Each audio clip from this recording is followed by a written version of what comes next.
Welcome back to Talking Shop. This is Proper 22, Pentecost 20.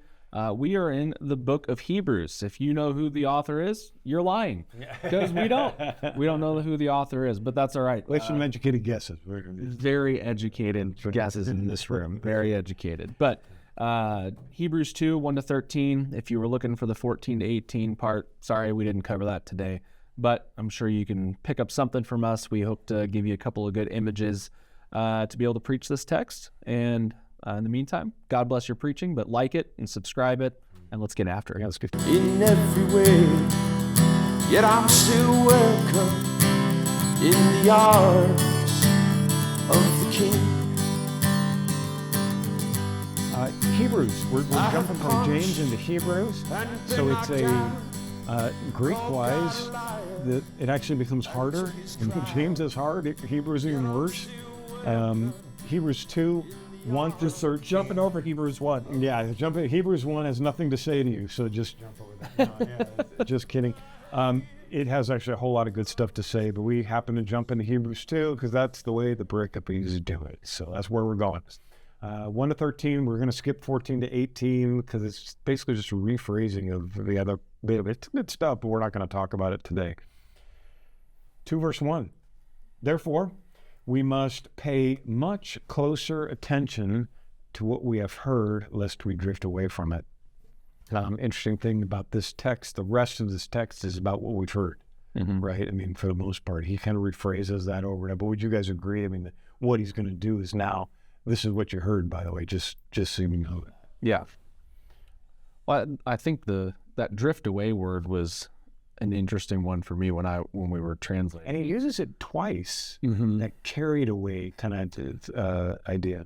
Yeah, and it's like gradually to be, and so I had the image of like a riptide when you go to the beach and you look up and, oh my gosh, my family's way over there. How did I end up over here? Yeah.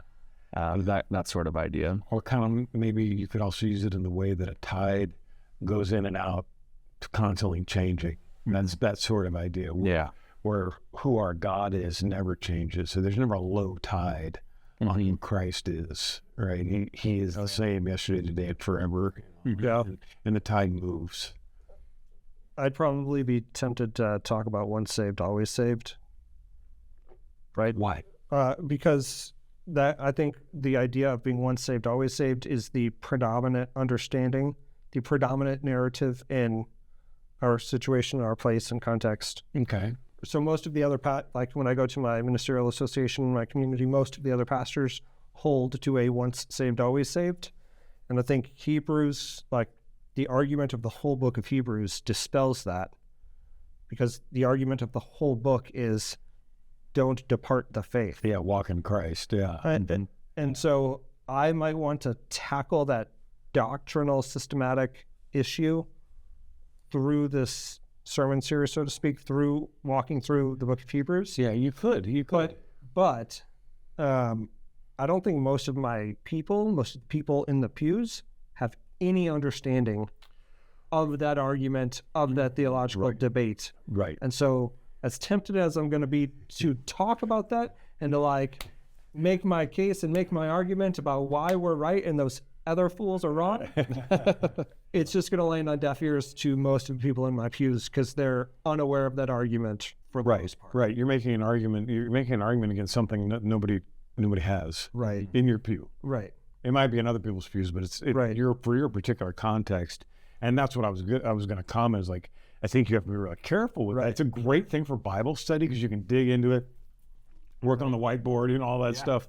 But like in a sermon, that may not be while you might be tempted to go that road, that may not be the best tactic. Right. For preaching. There's a dozen more primary issues that I want to spend time on in Bible study than that issue. Yeah. No, I agree. And it is there, but it's secondary for sure. Good. Verse 2, for since the message declared by angels proved to be reliable and every transgression or disobedience received a just retribution. Let's finish that sentence. How shall we, in verse 3, how shall we escape if we neglect such a great salvation? What's he talking about? in verse 2? What's he referring to? This angel message stuff, all that. This is the Old Testament law, the law, prophets, and the Psalms. It was carried down. It was handed down to them. Right. Yeah, because you have to remember that when they talk about their message, their texts, it's the Old Testament, and they're all expounding on what the Old Testament has told them. Yep. Yeah, very good. And then, of course, that warning: how can we escape if we neglect what's been told us, right? And disobedient to what's been told us. Yeah. And it's like you talked about, this whole text is about this life in Christ, this obedience to Christ, this staying in Jesus versus all the other things that could title you in and out, that kind of thing. Right. I think in our context, it's also a decent argument against the pluralistic understanding that most folks have. Can you describe that? I think the predominant cultural narrative, like when you go to the grocery store, when you go to Costco, most of the people that you are passing have this understanding that all paths lead to God. Yeah. And that it's a very Eastern Hinduism kind of theology that they walk around. And so it's this very pluralistic, hey, what's true for you is true for you, what's true for him is true for him.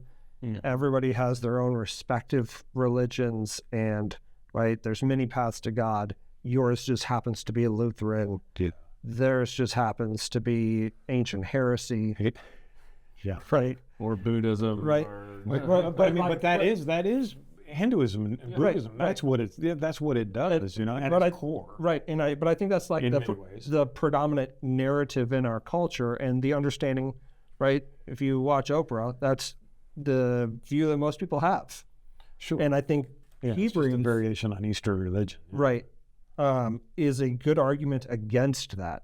Hey, and even our own faithful Lutherans that get distracted with things, right, who try to put their trust in other things, as we'd say in the Catechism, right? Hebrews makes this case that Jesus is superior to whatever else you're going to go to. Mm-hmm. Yeah. So don't leave Christianity because Jesus is superior. So all of these other things that you find your worth and your value in, whether it's travel ball or having the biggest boat on the block, or having the nicest lawn, not out here in the desert, but like whatever. Rocks look nice. Whatever it is that you find your worth and your value in. Yeah. Jesus is better. Yeah. I think is the argument that this whole book of Hebrews makes. Yeah. Well, and I love that again, I'm going to keep going back in my brain to that tide metaphor. Mm-hmm. Like all this other stuff goes in and out. Sometimes the tides reveal the tide pools and the little octopuses. Sometimes it's all the way up to the seawall, and doesn't reveal anything. And that's not the way our Christ works. But yeah, good. No, that's a good connection. It was declared at first by the Lord, and it was attested to us by those who heard, right? So he's talking about Jesus, talking about the declaration of Jesus, and then they're talking about them as witnesses, right? This is John and his gospel. We've seen and heard, we're witnesses to but these things are written that you might believe, right? That kind of stuff. While God, verse 4, while God also bore witness by signs and wonders and various miracles, and by gifts of the Holy Spirit distributed according to his will. And so he's talking about the age of the first century church, and what this has looked like, and how these things attested to who God is. And so what do we do with that as the 21st century church? I mean, I don't know about you, I don't see a ton of this stuff happening. I mean, miracles, sure, but they're the kind of miracles that you have to go, oh no, that's something, right? You have to point at it and go, yeah, this should have happened. It's not coincidence. I mean, I preach every Sunday. Well, that's not miraculous. Yeah.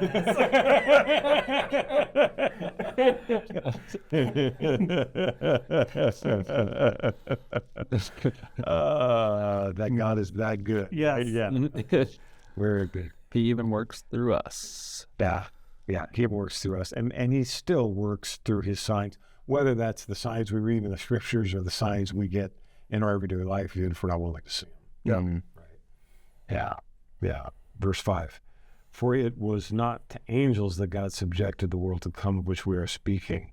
I'm just going to read this little section right here, and then we can talk about it, because it kind of all goes together. Verse 8, it has been testified somewhere, and that somewhere is Psalm 8, right? What is man that you are mindful of him, or the Son of Man that you care for him? You made him for a little while lower than the angels. You've crowned him with glory and honor, putting everything in subjection under his feet, right? So you have this great reference to the Psalms. Was that right on that? Psalm 8, I wrote that down, but yeah, Psalm 8, 4-6. So he's just quoting the Psalms and just, that's a big thing in the New Testament, this quoting of the Psalms and importing the Psalms of David. They're quoted more than anything else. Yeah, to describe Christ especially, because we find Christ in the Psalms so easily, so especially versus other places in the New Testament. But let's look at this for a minute. Let's break it down. He subjected the world to come to him, right? All things are under his feet.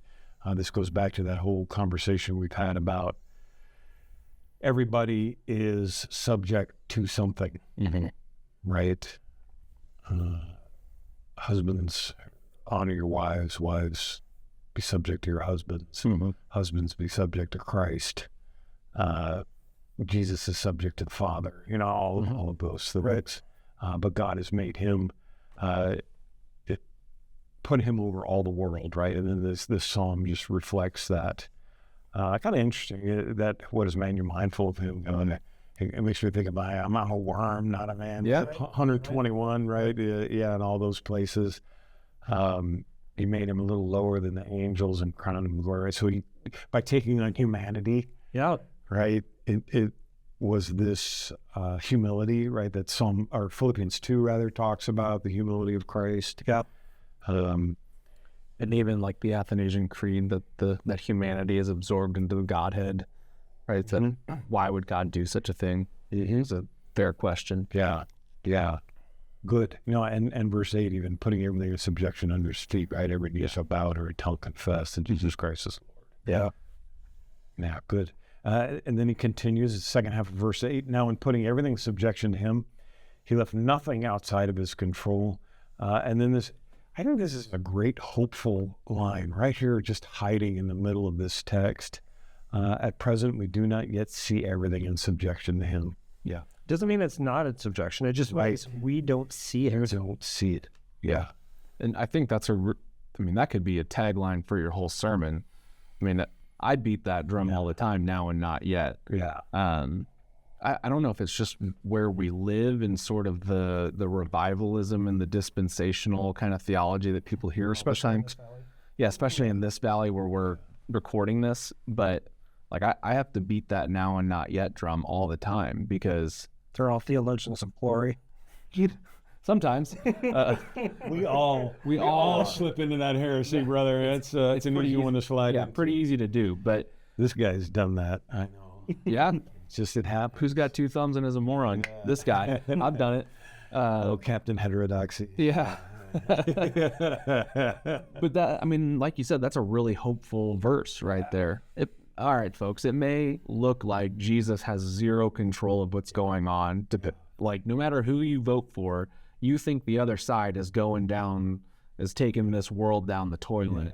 And guess what? Die in a fiery nuclear hell. You might anyways, but no matter who's there. But that's not the end of the story. Mm-hmm. Yeah, because everything is in subjection to him. Right. And so I think this is a focus issue. This goes back to that, rather than being curved in, where our vision is outward towards Christ, knowing that he's one no matter what happens, and just being hopeful people, shutting off your news feeds and all that other stuff. It helps you to be a hopeful person. Yeah.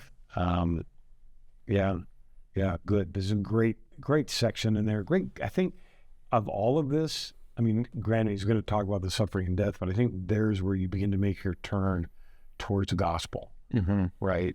Towards and how do we know that everything is in subject, is subject to him? And that's where we get into verse 9. But we see him who for a little while was made lower than the angels, namely Jesus, right? So he names him right there. I love that. Crowned with glory and honor because of the suffering of death, so that by the grace of God he might taste death for everyone, right? So what does glory and honor look like in the kingdom of heaven? Yeah. Suffering and death. And so this is, October 6th? So about a month out from the election. And I'm sure everybody's wrapped up in election stuff. I'm so tired already of the ads. Right, right. And we're recording this more than a month. I'm tired of the ads. We're not even. Right. And so everybody, we're all voting on our republic, on our democracy, who we want to be our leader. And everybody's getting all wrapped up in this. But it's Jesus who is the king of all of the kings, and he's crowned with glory, right? And you don't choose your king. Right. Yeah, it goes back to that, like, who actually chooses your ruler? Is it you? Yeah, because you're God. Is it God, maybe? You know what I mean? Who chose Nebuchadnezzar?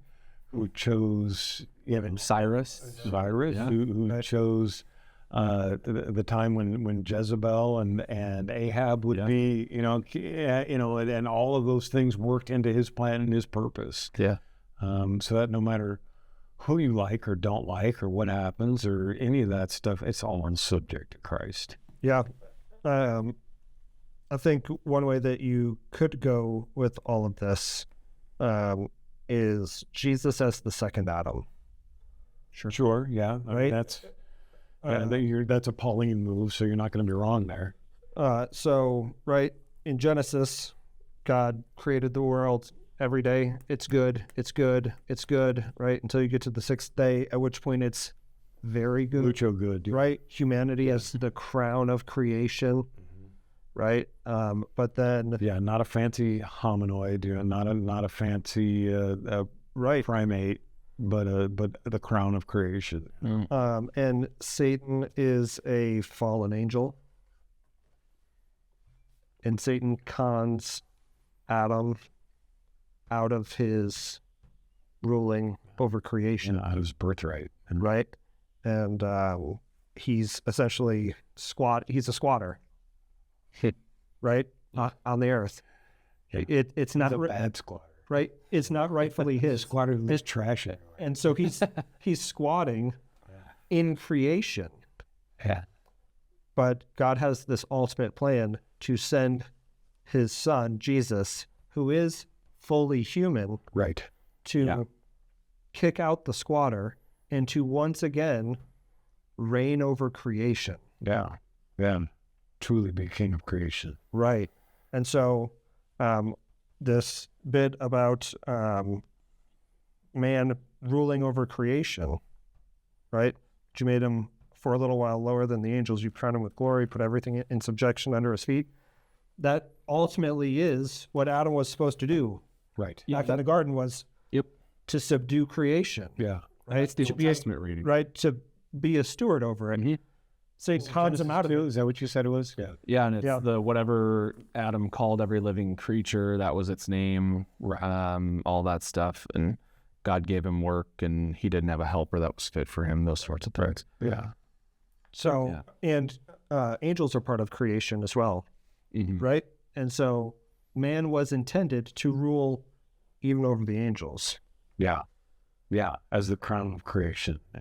And once again, things are going to be set right as they were intended to be when Jesus comes back. Yeah.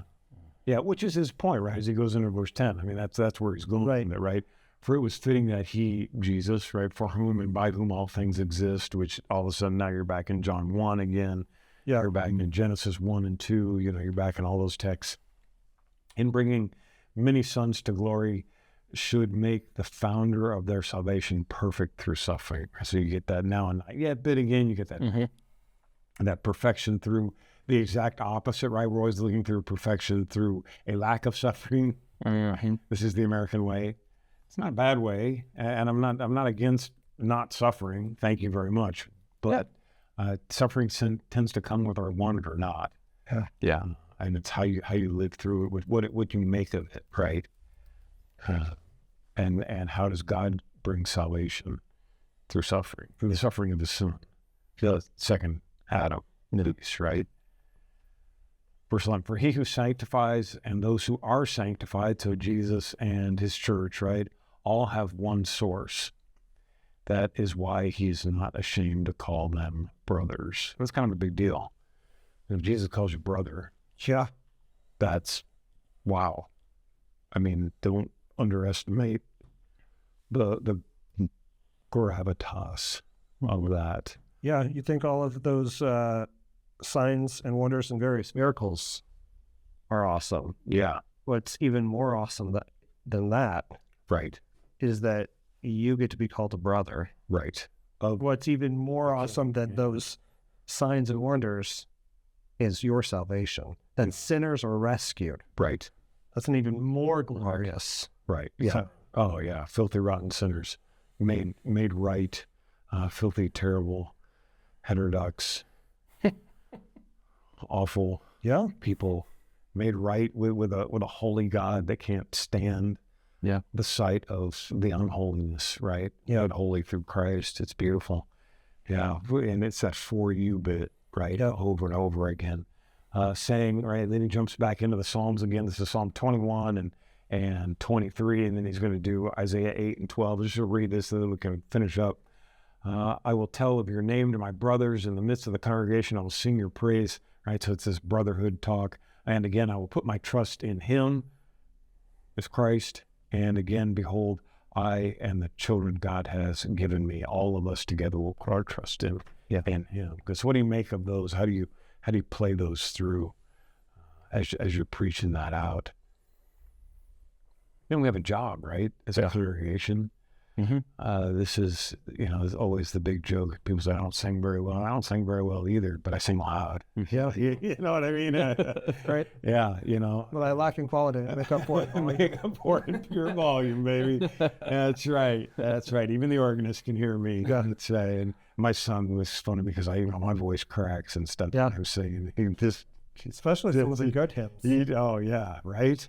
And he just chuckles away at me. He's, I've got a range the size of a thimble. It's yeah. But it's this idea of praising a God and being. I always think of David when he's dancing in front of the Ark of the Covenant, and his wife is like, "You've lowered yourself. You forget that I'm in front of my God. Yeah, the one who's called me brother. I've done some wild stuff in front of my brother, my human brother. You know what I mean? Yeah.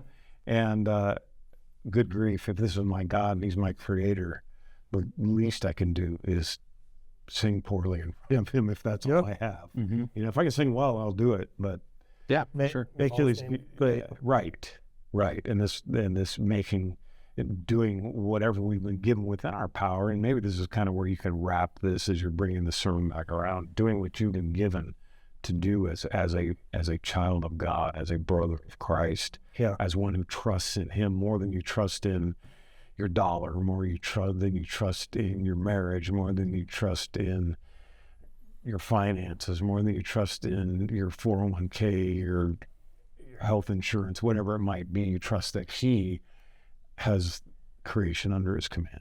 Yeah. Well, in those last few verses, like that's the real gospel push of the whole text. Yeah. Like you said, your creator deigns to call you a brother. He's pretty spectacular. Right. He is the source of all things, but he also sanctifies me, even though I daily and moment to moment screw this thing up. Yeah. He still calls me brother, even though we don't deserve it. And for that reason, right, that's verse 13, I will put my trust in him. Yeah, and put my focus on him and his plan and purposes, even and especially when it's hard or confusing or whatever it might be. Yeah, good. Anything else that you're working with on this? I think just Satan as the squatter of creation with sin and death ruling over creation. But the second Adam is eternal full humanity, reigning over the cosmos, right? Yeah. New heavens, a new earth, all things under his feet. Yeah. even the fallen angels. And that's good. I think you got some great visual in this. You got squatter visuals, you got the tide visual, you got some really neat stuff that you can tap into that people will understand and help them to make that much more real. This very difficult text, in and of itself, much more handleable for people that aren't thinking about, whether or not I'm once saved, always saved, all of that, I got things. Satan and his demons subjected to the man. Yeah. Right? Yeah. Thinking like John 19, behold the man. Behold. Exactly. Yeah. Or good. Psalm 1 and 2, blessed is the man. Jesus is the stronger man. Right. And that those parables, the strong man, the stronger man. Right. No, that's a good connection too. Lots of connections with this text. I mean, you can really fold this in with a lot of different places. This is one of those texts that you really want to do that, right? You want to make sure what you want to do with all your scriptures is you're checking and making sure the things you're saying agree with the rest of the Bible. We had that in James. We have that here now too. But you especially want to do that here, and you have opportunity for it because it's everywhere. He does it, right? He does it for you. Yeah. And you just get to follow his lead. But yeah, we hope that helps your thought on this. We hope it has spurred some stuff for you that you can go in and write. And God bless your preaching. Like, subscribe, and we'll see you next time.